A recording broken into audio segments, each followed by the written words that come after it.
And let's move right on. So I know one of the things that I hear a lot from job seekers, especially when I'm doing the intake, is that there's oftentimes a lot of concern on the part of job seeker that I'm not getting a job, and I think it's because of my age. And you know, when you look at reports from AARP, they do studies where they've said as many as over 70% of individuals feel that age has been played a part in their success or lack thereof, okay, in the job search. So, this is an issue that affects a lot of job seekers, and I've heard, and we're fortunate today to have Katherine Burik speak for us. Katherine is the president of her own company. It's the Interview Doctor. She's an executive coach. She is a author. She is a regular speaker. I mean, she's got a lot going for her, and she's kind enough to spend her time with us this evening, sharing her insights on ageism. And I can tell you, I've heard her presentation at least 4 times, and every time I hear it, I come away with some new golden nugget. Okay, so I encourage you all to pay close attention. Katherine has a lot of good insight into this matter, and I think it could prove very helpful for all of you in your job search. So with that, I am going to stop sharing, and I'll let Katherine take over the helm here. Excellent, excellent. Let me just do this, and we will do this. So it's my pleasure to be here today. This is one of my favorite topics. I have a lot of favorite topics, but this is one that I do regularly, and I change it so that if you've seen it before, it's gonna be a little bit different every time you see it. So that's why I do that, so that every time you can take away a new nugget. Well, today is Beethoven's birthday on December 16th. And Beethoven was in our church choir. We enjoy singing Beethoven occasionally. We call those the old dead Germans, and they serve a purpose. His music is wonderful and joyful, and it really fills our soul. However, it's really old. The music is really old. And so there, while it is beautiful music, there is also beautiful music that happens from a more modern perspective. And so the younger people perhaps might not value Beethoven as much. I know that in church music, it is not as valued as newer and more recent music might be. So if you participate like I do in choirs and music, we have to open our eyes and our ears and our hearts to new things. So that's one of the things we're going to do today.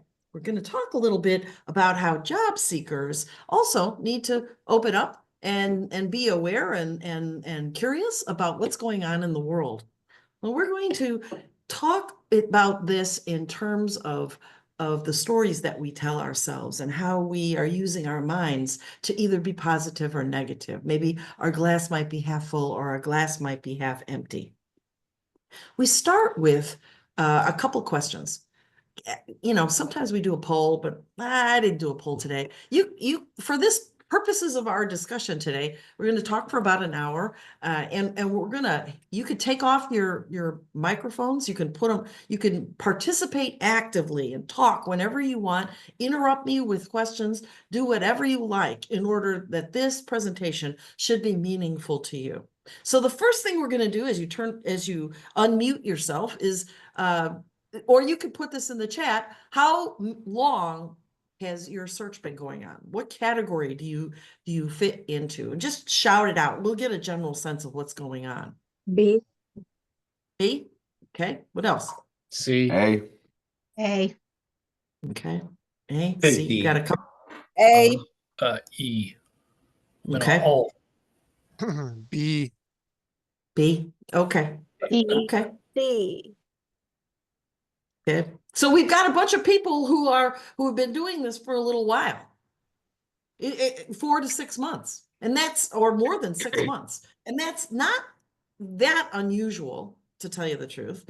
There's an old adage that it tack on 1 month for every 10,000 of income that you earn. I actually think that's way out of line.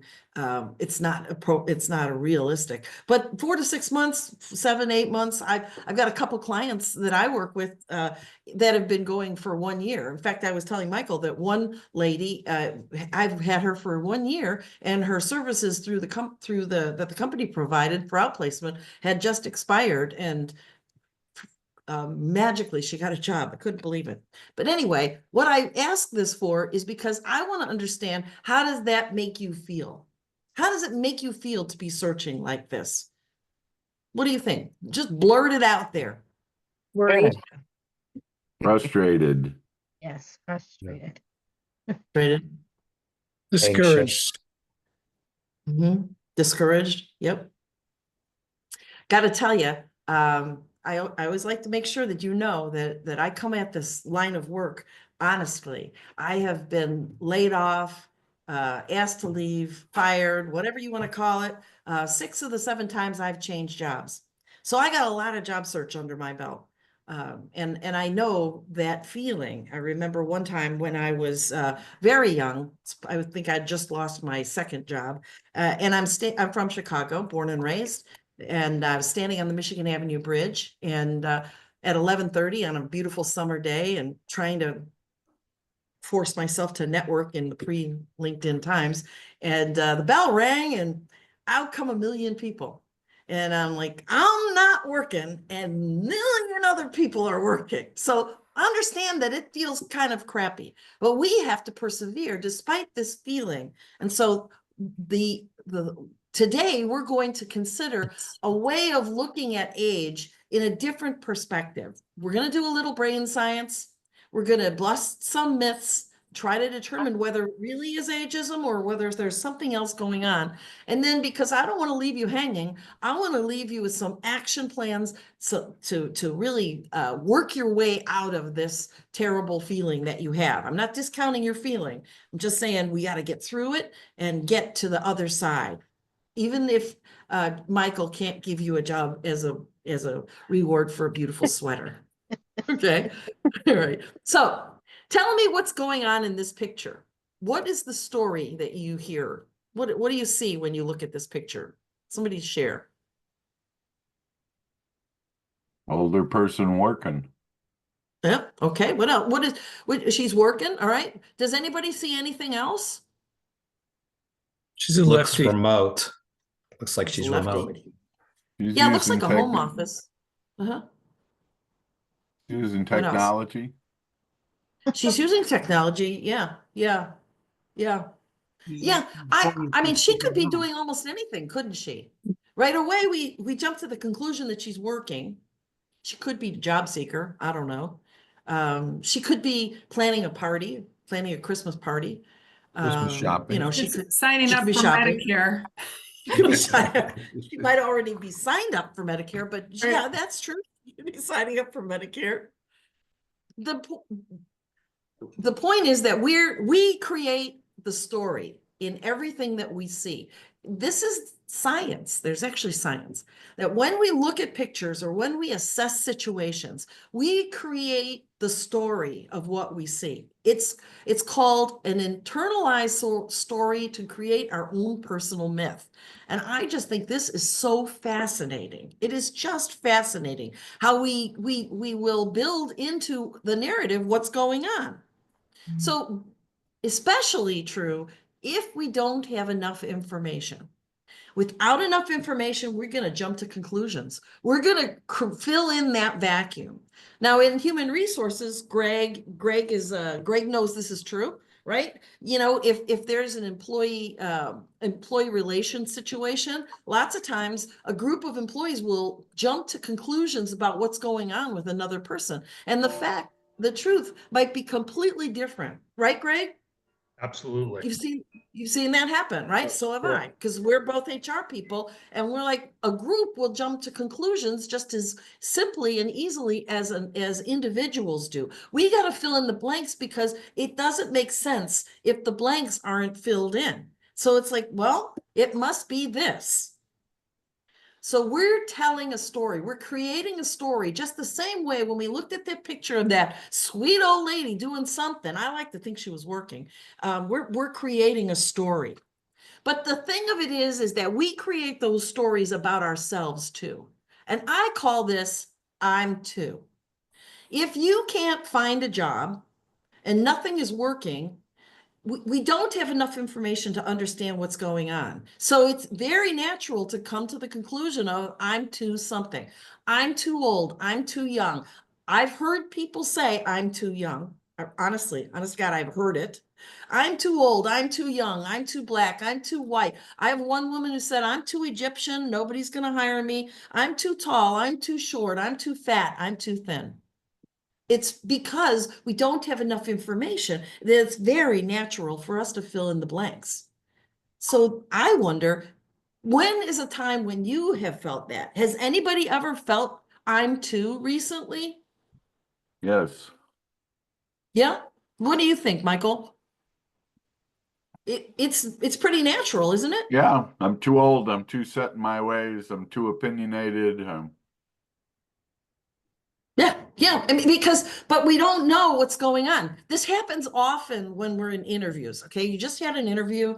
I've had clients. I have private clients, and and I also work in an outplacement as an outplacement executive coach. Almost all of my clients are high-level executives, but it doesn't matter. Everybody does it. I've got whether you're on the shop floor or a high-level executive. They come out of the interview and they're like, "Well, I blew that one." And it's you say that because you're assessing the situation from your experience. Yet today in the advisors meeting, somebody was talking about a client who had an interview and thought they'd done a terrible job, and they came out and a day or two later, the employer called and said, "We loved you. This is great. We got this other thing that we want to talk to you about." Isn't that crazy? But that's because they were filling in the blanks. They didn't know what was going on. We do this a lot when we hear a thanks but no thanks, when you get a no. Okay, so how many people have submitted a lot of resumes and gotten not much response? Anybody? Yeah, I have. Yeah, yeah. I am. I can't tell you the number of times when I talk to somebody and they say, literally, I could show you, Catherine, I could show you the binder with 200 resumes I've sent in, and nobody wants to hire me. And we just, I'm too, whatever. I'm too old. I'm too young. I'm too tall. I'm too short. I'm too fat. I'm too thin. This is very common. And the impact, does anybody want to share what that feels like? Feels awful. You feel rejected, worthless. Oh my gosh. It's like you're circling the drain, seriously, you're rejected, you feel awful, and and layering those kinds of experiences one on top of another gets a person to be very defeated. I have felt very defeated before. And there are techniques to help get out of that. And I'm not gonna just leave you hanging in this terrible feeling. But I do want to say that this terrible feeling comes because you don't have enough information. Plenty of clients have said, well, this, and this. I'm like, I might even have said it to one of the folks on this call who is one of my clients. Haven't I said, I don't think you have enough information to come to that conclusion. So we need to be aware that when you start feeling I'm too, you might want to step back and say, hey, wait a minute, I'm telling myself a story here. I have no idea whether this is valid. And then you could talk, if you have an advisor through Hudson, you could talk to your advisor and say, the heck is going on here? It's one of my superpowers is to translate corporate. So there are plenty of folks in our team who can also translate corporate. So this is a very important thing. But what we're going to talk about today is if you're talking about whether or not it's your age. Now, sometimes it can be your age, but usually it's not. Usually that's a story too, because you can't figure out what it is. It's like, well, the only thing that's different about me is that I'm older. And I'm older too. right? So we're going to bust a few myths. Does anybody want to venture to say, what do you think? Is this true or false? No one will hire old people. False. False. Absolutely, Tasha. Older folks are getting hired all the time. Do you know the unemployment rate is 4.1? That's full employment. Those other 4% of the people, they can't work. And there's a reason why they're not working. This is for full employment time. Employers would just love to get their hands on us as older folks. We just have to figure out what else we can do to break through some of the barriers that are inherent in this horrible job search process.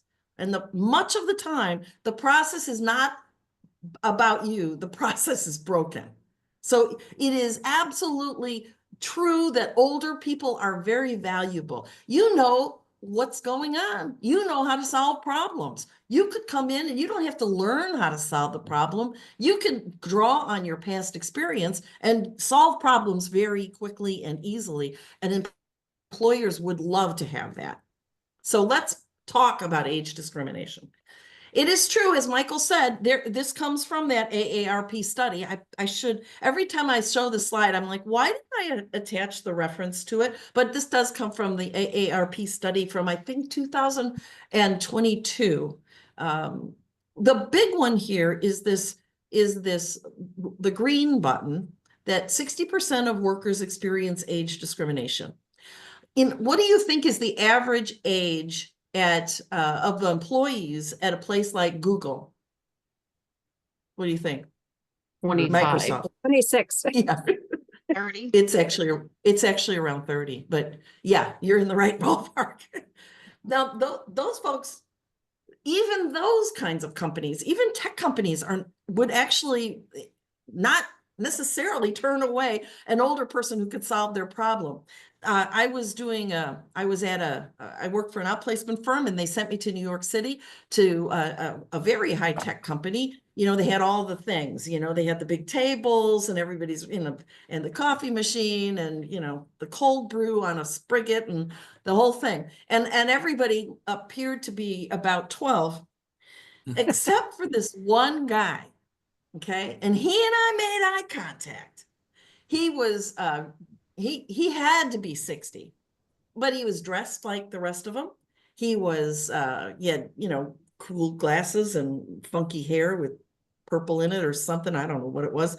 And he had a standing desk in the corner.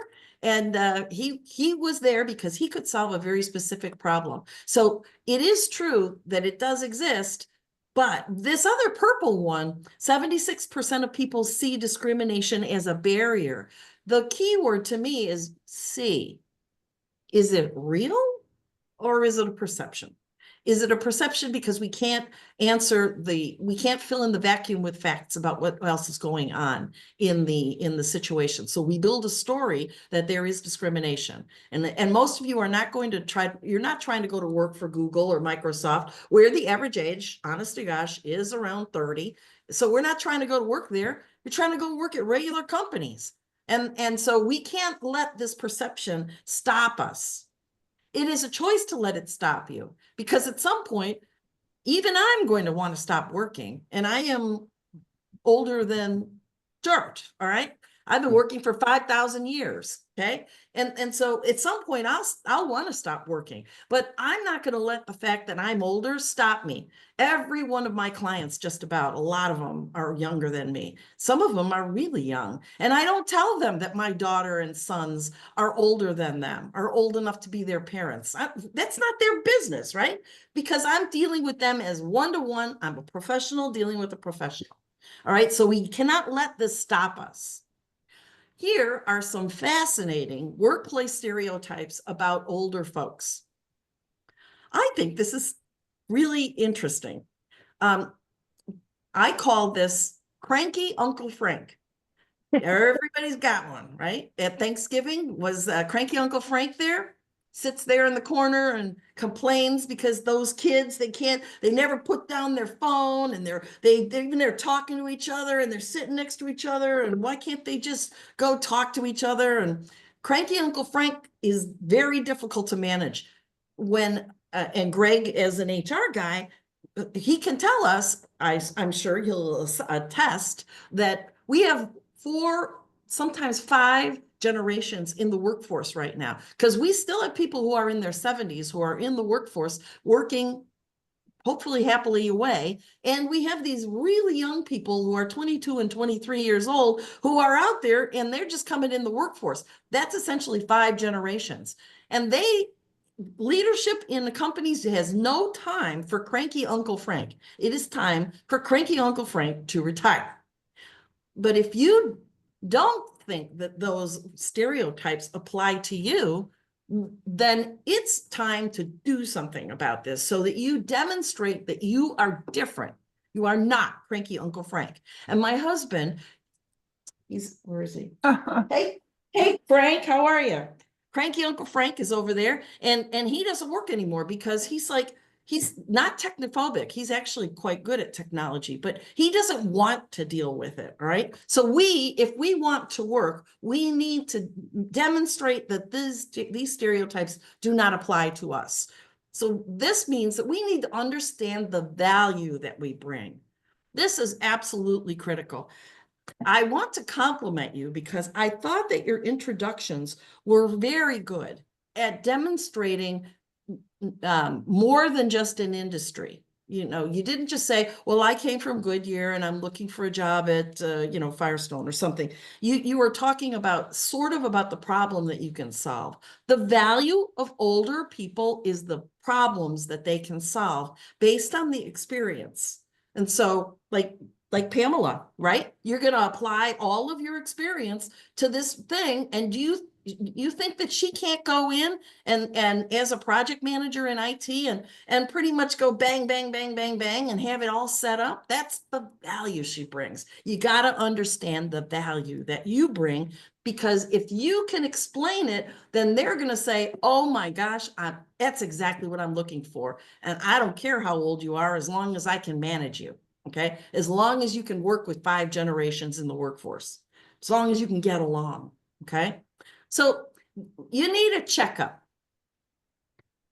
If you say no on these things, on these items on here, resistance to change, overly cautious, reluctant to learn, if those don't apply to you, then we are in the game. We are still in the game.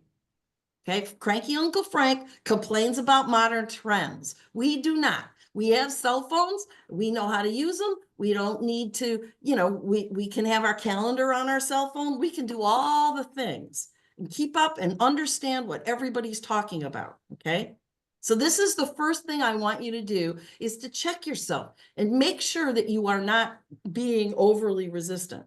So there was I'll tell you, I think I have enough time to tell you the story. So when I'm from Chicago, I told you that. I always lived in the city. And so I remember when I was in my early to middle 20s, and we owned a house along the L track on the north side of Chicago, my husband and I.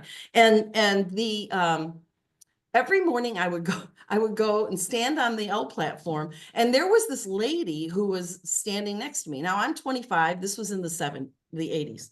And she's wearing, ladies, none of you will remember this except from pictures. Remember when the ladies wore their hair like Midge Barbie dolls, where they were like, yeah, and with the teased up here, and she had blue eyeshadow, and she wore big, thick red lipstick, and she dressed like it was out of the 1950s.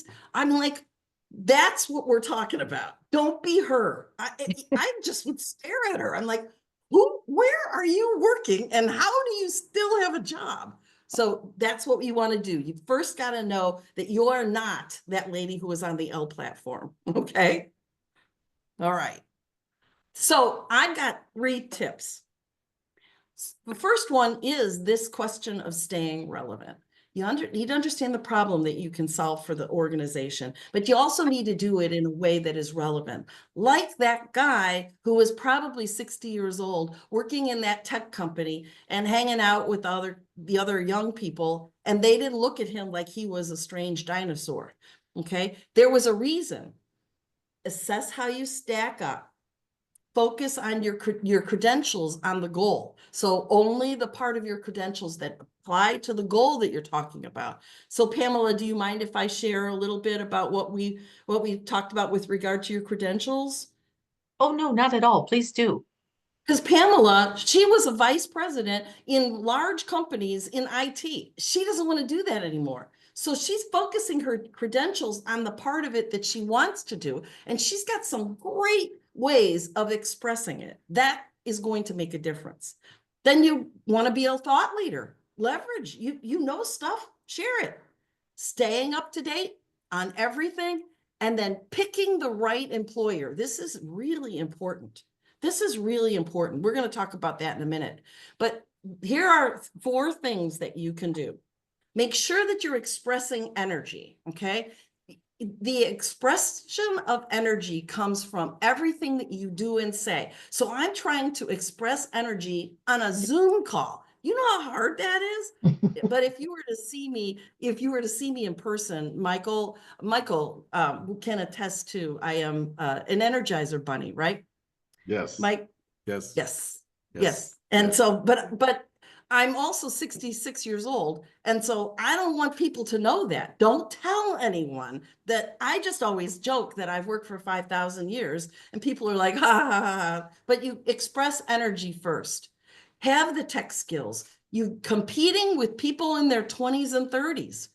You don't have to pretend to be 20 or 30, but you have to understand what they're talking about in every aspect. So if you don't have those tech skills, go get them. And there are lots of ways that you can get them that won't cost a lot of money, okay? Be flexible. You are Gumby, okay? You are Gumby. If somebody says, can you do this? You're like, yep, I can do that. And women, you should know that men say that all the time. Hey, can you do this? Oh, yeah, sure, I can do that. And they can't do it. They can't do it. They can't do it at all. Sorry, guys. It's the truth. Okay. But women, it's like, I have to be perfect. No, be flexible. Be curious and creative. That is part of being flexible. And then you want to look the part. Every single time my 36-year-old daughter comes to my house, she rips apart my closet. She's like, this makes you look old. That makes you look old. Recently, I bought a really cute red top. I love to wear red and blue. Blue's my company color. I wear red too. And I bought this really cute top for a speaking engagement in person. And I thought it looked so adorable. And she said it made me look like my mother. So glasses are a very big deal. Have your kids go through your closet, go get new glasses, get a new haircut if you need to, especially men. A lot of time, one of my old business partners, Dan Toussaint, his daughters would do the same thing to him, and they made him go get new glasses. He's like, I got perfectly good glasses. No, they made him go get new glasses. They made him get a new haircut. That's what will make us fit in, even though we're not going to pretend that we're 30 anymore. We're not pretending that. We're just looking like we can fit in with a 5-generation workforce. Okay. All right. So I've been talking. Okay. If left alone, I will talk for hours on this topic. What do you think you can do to demonstrate relevance? Anybody want to share as I'm talking about this and talking about the lady on the old platform and the guy at the high-tech company? What do you think you can do to demonstrate relevance tomorrow when you sit at your desk?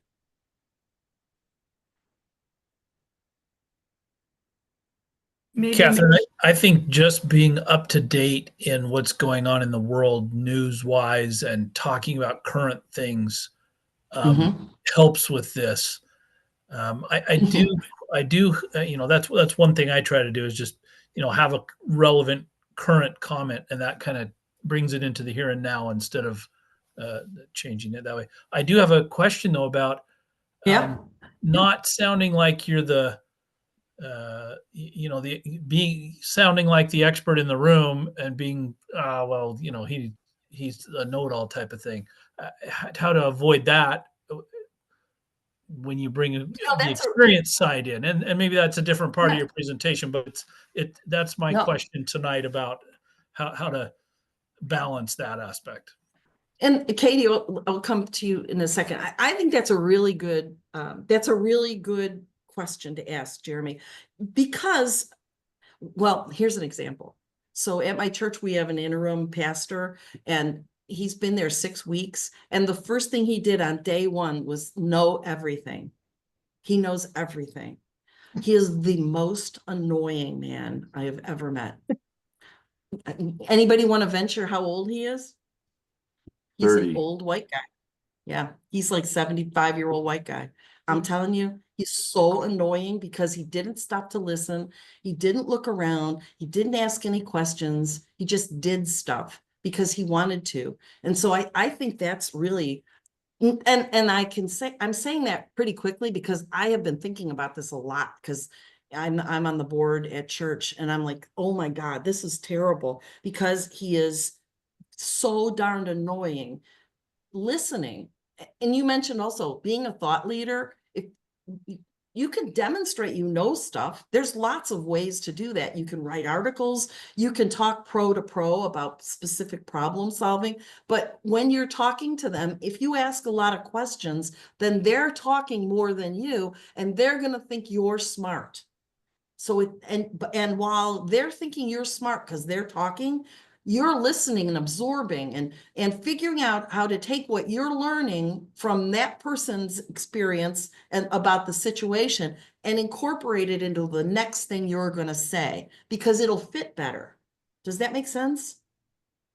I wish that this interim pastor had done that. He did not. And it's a disaster. It's just a disaster. Katie, you had a thought. I was going to say, to demonstrate relevance, maybe you Mhm. could say, I recently read an article that talked about X, Y, and Z, and I found it fascinating because blank, and then tie it perhaps to that particular conversation. So then that shows that you try to stay, up to date and well read on things. That's one of my absolute favorite ways of following up. Like, when they try to ghost you, folks ghost you and they, and they don't get back to you when they say they would. So I love to share an article. I found this article on such and such that we were talking about when we talked last. I thought it was so fascinating, and I would love to chat with you about it. How does your schedule look on Thursday at 2? And so you're again bringing in the relevance. You're tying it to current events, like Jeremy also said, and you're demonstrating that you know what's going on and you know the impact of that thing on the problem that the organization is probably having. Yeah. Um, Anybody else? How you think you can demonstrate relevance? Anybody going to get new glasses? They don't have to be expensive. Zini Optical, $20. Okay. So these are things that you can do. Think about it. Think about it. Maybe you want your kid to go through your closet. Maybe you want your friend or your friend's kid to go through your closet. It's a very useful exercise. Okay. Tip number 2, find companies where you're going to be welcome. So since we know the average age at Google and Microsoft, we're probably not going to be as welcome there as we could be. So you want to find companies that'll welcome you because they're out there. They are out there. Okay. So here are some things that you want to look for. I love, and we're going to go in and we can go in and walk around, or I have another presentation where we go in and walk around in LinkedIn and do LinkedIn networking. But one of the things I just absolutely love to do is go to their company pages, because this is all propaganda in LinkedIn company pages, and they'll have pictures. They'll have pictures of their employees in action or having a party or working with customers. Are you seeing people who look like you, people who are older, people who are minorities, people who are women? This is a terribly embarrassing story. So I was at and it wasn't about me, but I was at an HR presentation, Greg, that Northeast Ohio HR conference, and a number of years ago. And one of the largest universities in Northeast Ohio, who shall remain nameless, was the sponsor. And they did an entire presentation about their university. Look how wonderful we are. Pictures of people, not one minority, not one.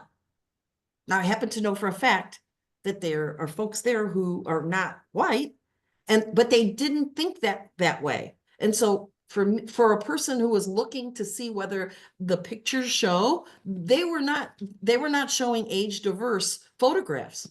And so it leaves the impression that they're not open to hiring people who are older, people who are not just, college kids. Okay. So the social media could also reflect a culture that values age. And you can access their social media platforms anytime you want. On I would go for Insta or Facebook and see what exactly they're showing. What kinds of pictures are they showing? One friend, a number of years ago, she worked for a company in Cleveland, and this was when social platforms were just taking hold. And she was constantly putting pictures out there because she understood the value of having pictures of people be representative and attract folks who might not necessarily be welcome at other places. And in our case, it's older people who aren't welcome necessarily at Google and Microsoft. But we want them, as a company strategy, we want them to work here because they can solve the problem, right? Someone had to tell me that digital native doesn't apply to me. I didn't know that. Did anybody else know that? Digital native are the 20-year-olds, 20-somes. They have the kids that grew up with a cell phone in their crib. That's a digital native. That is not us. Isn't that interesting? I did not know that. Maybe you did. Good. All right. Now, we've talked about the way we look and dress and the way we overcome stereotypes and demonstrate our relevance. We talked about how to find companies that will be welcoming to us, but it could also be your search methods. Do not discount the fact that your inability to get a job could be related to your search methods. So here's another myth. Job postings are a great way to get a new job. There should be whole tons of laughter right now. No, it's a terrible way to get a job. Greg, if you have to plug your ears, because I have an opinion on this subject, and which is that the entire job posting process is so messed up that it's just ridiculous, right? Jody's nodding her head. How many applications have you sent in, Jody? Probably 1,000. What kind of response you getting? Nothing. Well, I get some, but yeah, probably 1%, if that. Yeah. It's a terrible way to get a job. A terrible way. Now, companies think it works for them because they're going to ultimately hire someone.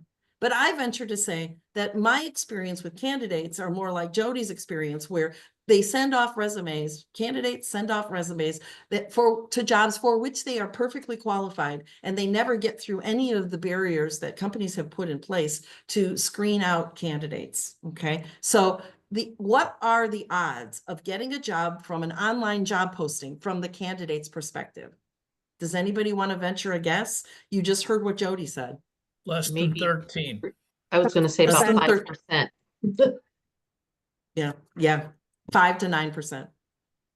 And for the 9%, and this is actually a number that comes from the, I think it's the talent leader. I can't remember. I should put in the references, but it is a real thing. And the higher percentage is for people who are less skilled. So if you're an accountant, well, your odds of getting a job from a posting are actually pretty good. But if you're a manager or a vice president, yeah, the odds of getting a job are really slim. Okay, it just is. And you're seeing that. Okay, so and you spend hours on it. How many hours do you spend on it, Jody? I'm sad.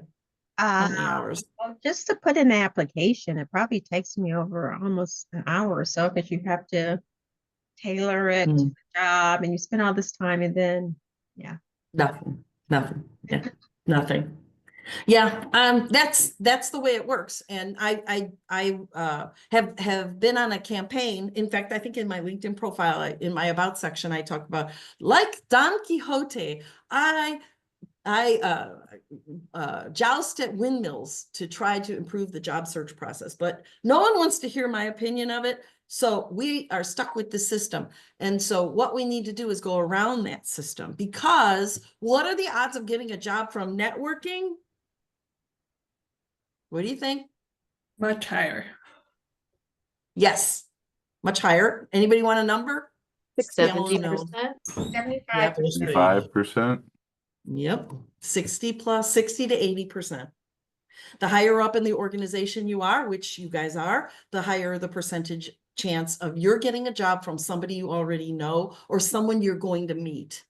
Okay, so when you think about how you spend your time, which we're going to get to in a minute, you want to think about spending a lot less time on the job posting, because the odds are nothing's going to happen, and a lot more time turning that job posting into a networking experience. Every time I say to a candidate or a client of mine, oh, yeah, you can submit the application, but nothing's going to happen. One time somebody did. She was a president of a little tiny, like 10-person engineering firm, manufacturing firm that did engineering specialty.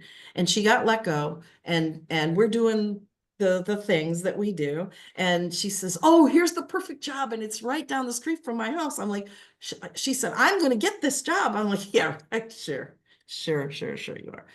And so she sent in the resume, and 2 weeks later, she got a job offer. I'm telling you, sometimes it works, but it doesn't work very often. And so what we want to do is focus on networking. Here's another reason why. What is the percentage of, whoops, sorry, I didn't mean to do that. Oh, I just gave it away. The percentage of jobs that are not posted online is 60%. So if you're looking at the job postings, you're not seeing the entire array of what's available. That 60% of jobs that are not posted are only available to you if you network. So if you spend the bulk of your time working on job postings, your job search is going to take a lot longer than if you network. That means you're going to meet people, you're going to look at target companies. There's a whole range of things that you can do, which is another whole nother session. And that's where you're going to spend the bulk of your time. So you wake up and then we're going to talk about that in a second, because I got a suggestion for that. I like to think of this as potluck. All right, I don't like beans. So if I go to a potluck and everybody brought beans, I'm going to be hungry. But if I say to myself, well, I do like macaroni and cheese. If I bring macaroni and cheese, then I'll be assured that I'll at least have one thing that I like. If you rely on job search as if it's a potluck and you're not seeing the full array, or you don't like what you're seeing, then you have to have a plan to go around that system. That's the thing. And that is a job search marketing plan. This kind of a plan dictates how much time you're spending on things. So if you're going to spend 8 hours on your job search, you don't want to spend more than 20% of that time on job postings. So you get up in the morning, you look at the job postings, you find a couple you like, you scrabble together the application process, send it in, just send it in. And then you figure out, you go into LinkedIn, you try to figure out who's the hiring manager. You try to get to that person through someone you know, or just by reaching out and talking to people, or asking questions, curious questions. That's what you want to do. You want to have a plan, right? So this is tip number 3, a multi-pronged strategy that does not rely on job postings, because they don't work. Now, the story that we tell ourselves when it doesn't work is I'm 2. If you've sent off 1,000 resumes, and honestly, Jody, I'm pretty sure you're probably not exaggerating there, because I've met people who have sent off that many resumes. it is almost inevitable that you're going to say, I'm too, right? And you feel like you're going down a toilet. And how do you be positive when you do that? But if you have a multi-pronged strategy, then you're not going to rely exclusively on job postings, and you will feel better. It will be more intellectually stimulating. And then you won't think about your age. You won't think about any of these other I'm twos. You'll think about, how am I going to get a hold of a person over here? And when I do, what am I going to talk about? And that's so much more interesting. And how can I be a thought leader? All those other things that we were talking about. All right, so let's talk about that. You can have target companies. So I have a whole thing somewhere. I didn't put it in here. Maybe I will next time. Job search methods. And one of the methods is to have a list of target companies. So plenty of people have said to me, Katherine, I've been to Goodyear and Timken and Eaton and Progressive, and there are just no jobs in Northeast Ohio. I've heard that so many times. And so we have a way of getting a list. You can make your own list. So the other day I was working with a lady from California, outside of San Francisco. And she does marketing communications. Like we have several people on this list. And she wants to work in her hometown. She's setting up a consulting practice. And so she said, I don't know, who should I talk to? So I said, I went into Hudson Library, and within 5 minutes, I had a list of 50 companies, 50 companies that met her criteria in the 2 towns that are like her little community. It's like Canton and it's smaller than Canton and Akron. It's like Canton and Worcester kind of size company or towns. And I have this big long, she's like, I can't believe it. You can find target companies because there's a lot more out there in the world, a lot of companies out there that would be glad to hire you with your experience and your wisdom that you bring to it and still have fun. And you can find it through Data Axle Reference Solutions. That's the old Reference USA. DB Hoover's, you can find it in the library, Reference USA, Data Axle. You can find on the online portion of your library, I promise. And if you don't want to do that, you could just go to Google Maps, type in your address, hit the button that says nearby, and type in whatever kind of company you want, like manufacturing. And you'll see all these red dots will pop up. And those are companies that could be targets for you. So looking at target companies gives you something to do other than looking at job postings, which don't work. Okay, so that's one thing. Then we have your job search marketing plan is where you set goals. You set goals. It's like, well, I'm going to spend only 1 hour on job ads. And I want to go to the Hudson Job Search and North Canton Executive Networking Group because that's where I'm going to meet interesting people and learn interesting topics from speakers. I want to volunteer at the food bank 1 day a week because otherwise I'm going to go crazy. And I want to target these 5 organizations, 5 a week maybe. And I want to talk to these 5 people this week that I know from in the past that are already connections of mine in LinkedIn, and just talk to them and say hello. And what are you doing? And what kind of company do you work for? And how do you like it there? And did you do this latest thing in supply chain? Did you read about that? And, just talking to people and reacquainting yourself with folks. This is a job search marketing plan that will get you away from job postings, which don't work. Any questions about this? Because again, I'm glad I could talk for hours on this. Any questions? Just another thing that I can add, Katherine, back to the Data Axle Solutions. If anyone hasn't taken advantage of that service, or it sounds intimidating to you, you can go to the Hudson Library, and they have reference librarians on the 2nd floor that'll walk you through the whole process. They're really outstanding, and they're really willing to help in that regard. In addition to that, we also have a recorded presentation by one of the reference librarians on that subject, And if you're interested in that, you can just reach out to your advisor and they'll get you the post or the link for that. They are so helpful. If you don't live in the Hudson area, you can go to your local public library, and the reference librarians, they might look grouchy, but they are so friendly. They really want to talk to you. They really want to help, and they'll help you create that list if you don't know how to do it. And once you see how easy it is, you'll be like, oh my God, this has been here the whole time. It's wonderful. And we do have that presentation, and I've seen it. It's really good presentation. Okay, so the job search marketing plan is to help you get what you want.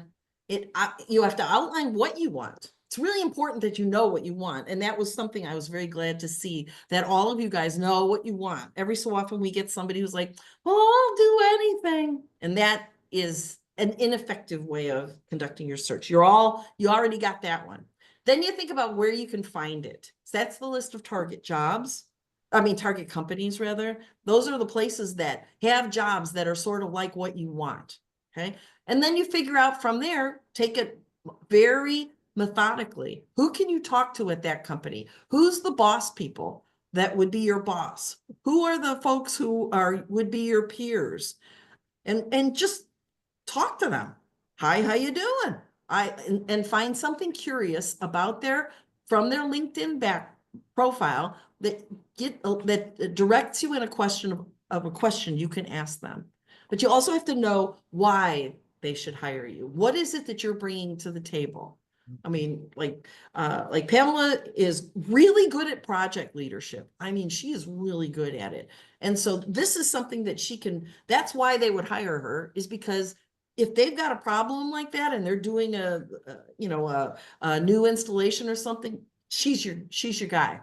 Okay. Why they should hire you. You have to know. Okay.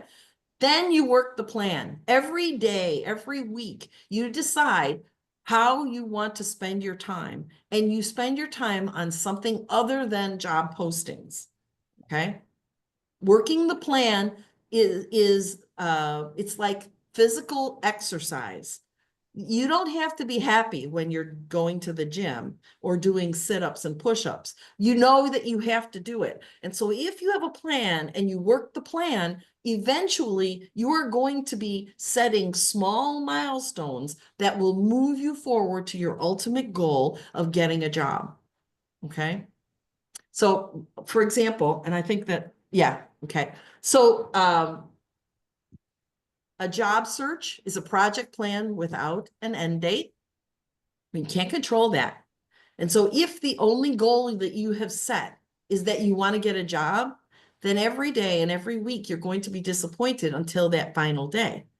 But if during the week you say, I want to speak to these 5 people, I'm going to research these 5 companies, I want to have 3 coffees, I want to talk to 2 recruiters.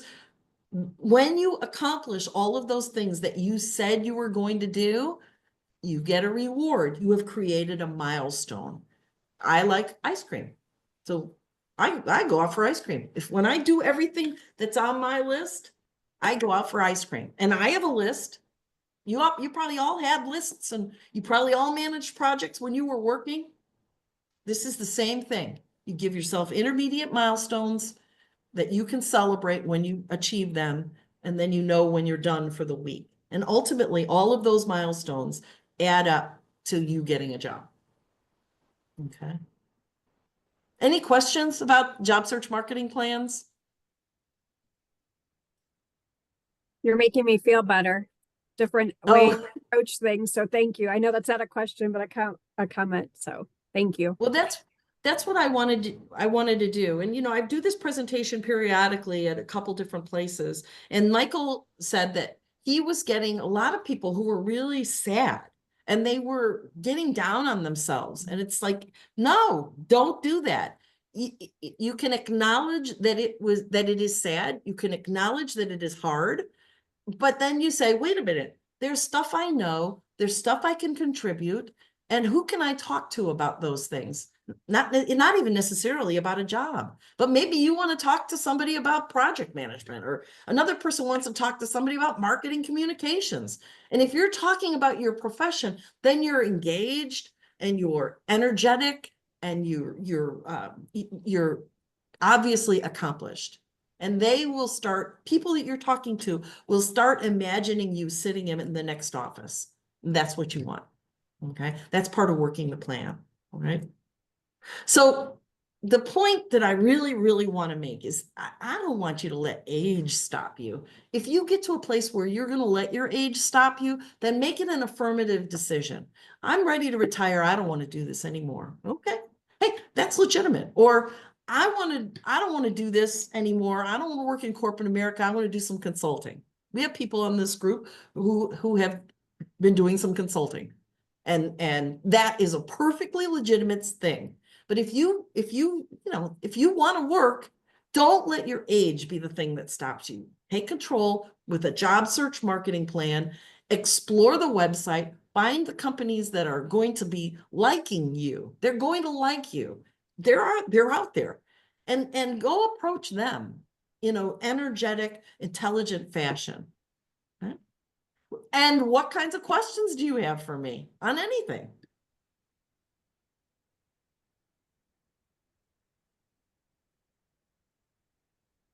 It's a bashful group tonight.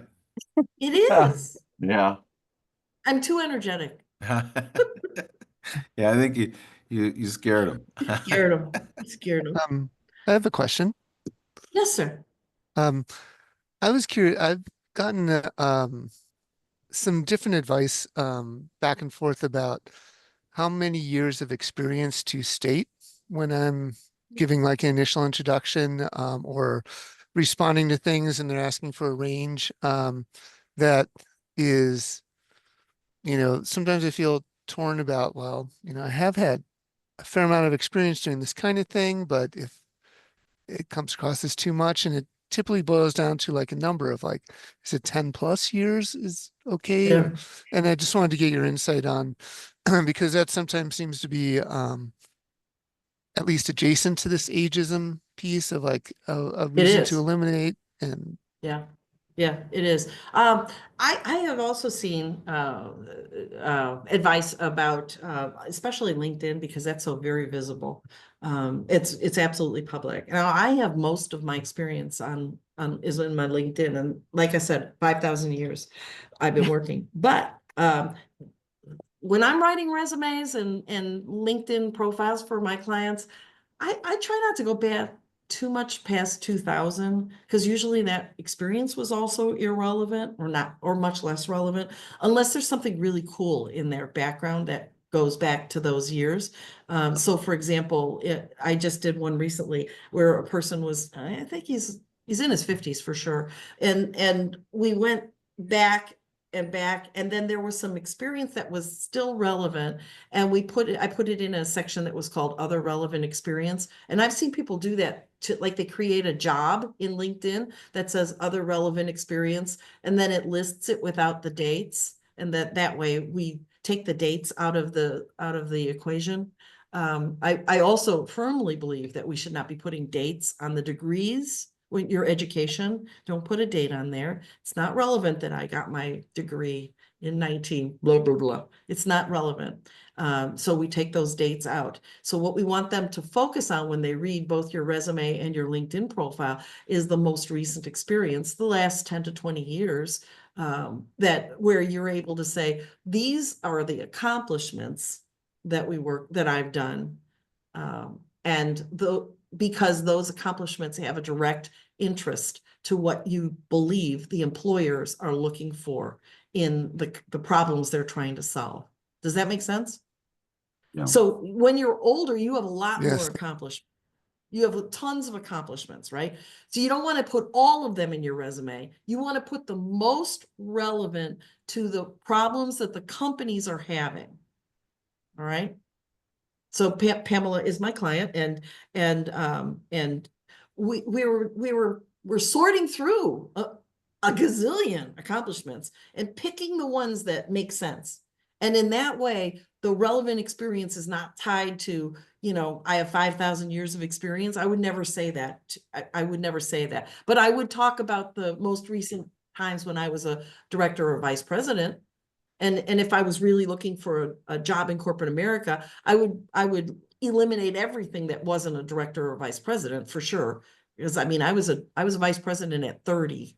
So there's a lot of years there, a lot more years than I like to admit. And I would eliminate some of them. In fact, I might even eliminate all the stuff that was in Chicago, just because it was less relevant. And I want to focus their attention on the accomplishments and not the years. If they think you're focusing on the years, that might make them uncomfortable. Does that make sense? Michelle. What I was going to say is that I've always heard the rule of thumb on your resume to only go back 10 years. Mm-hmm. Is that something that still holds true? Yeah, yes. I would use your common sense on that, but I wouldn't, if you can avoid it, I wouldn't go back more than 20 years. I wouldn't have, if you can help it, I wouldn't have dates on there that are in the 19, that start with a 19. And so the stuff that's on the front page should be definitely not more than 10 years old. Because I cut out 4 years of experience that I had at the Red Cross as a volunteer recruiter, which relates to talent acquisition, but it was also, I started in 2007 and it ended in 2011. And I just took that out because I just thought that, aged me quite a bit. Is it relevant to the job that you want?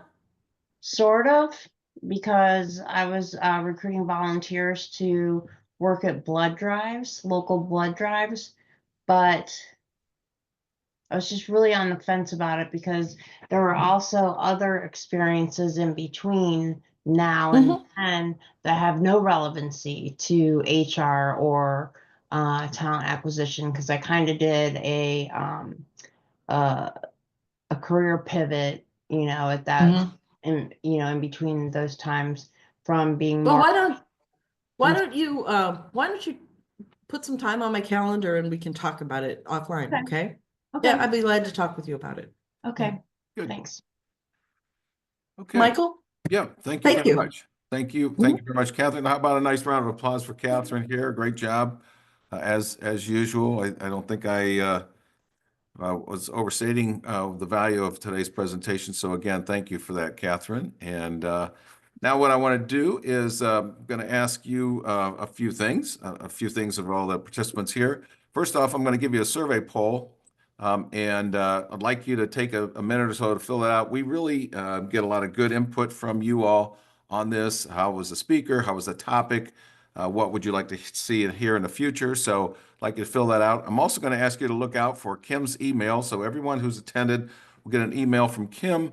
It'll have information and I'll share all that. And then I'd also like you all to like, comment, and share on our Hudson Job Search LinkedIn and Facebook posts.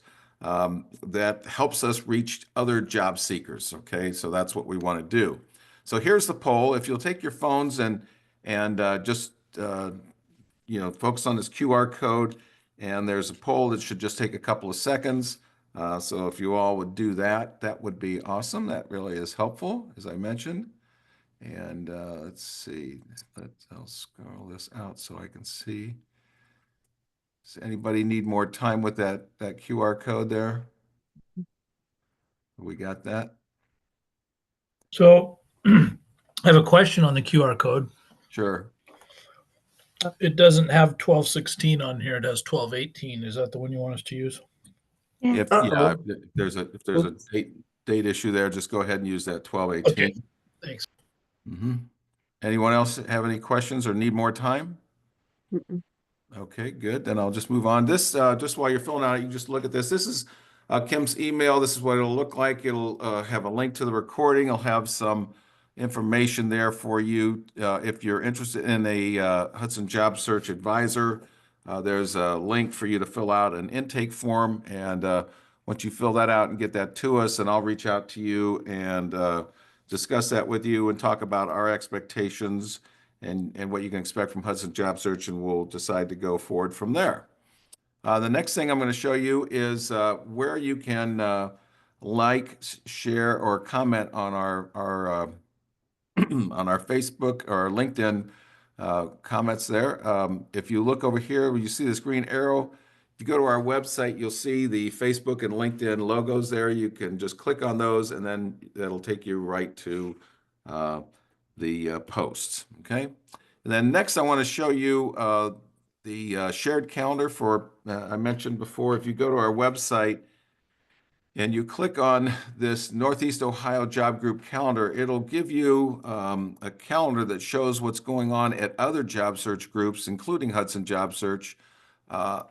So you don't have to go to 11 different jobs search sites.